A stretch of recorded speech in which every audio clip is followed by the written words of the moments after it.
नमस्कार मित्रांनो, मुख्यमंत्री माझी लाडकी बहीण योजनेत 3 मोठे नवीन बदल करण्यात आलेले आहेत. तर हे बदल कोणते हे आपण व्हिडिओच्या माध्यमातून सविस्तर पाहणार आहोत. व्हिडिओ सुरू करण्याआधी आपल्या चॅनलला सबस्क्राईब करा ही सर्वांना विनंती आहे मित्रांनो. तर मित्रांनो, पहिला मोठा बदल म्हणजे हा बँक खात्यासंदर्भात आहे.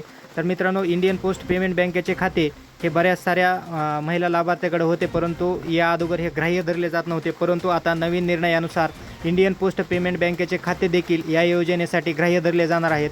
तर दुसरा मोठा बदल म्हणजे जन्म प्रमाणपत्राविषयीचा आहे. तर जन्म प्रमाणपत्राऐवजी आता शाळेचा निर्गम उतारा किंवा TC हा देखील चालणार आहे. तर तिसरा महत्त्वाचा बदल म्हणजे रेशन कार्डासंदर्भात आहे मित्रांनो.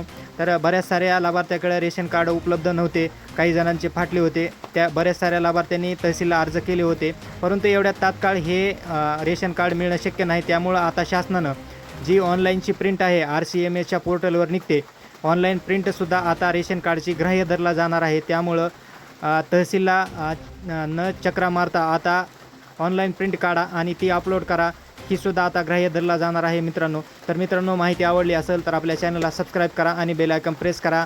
धन्यवाद.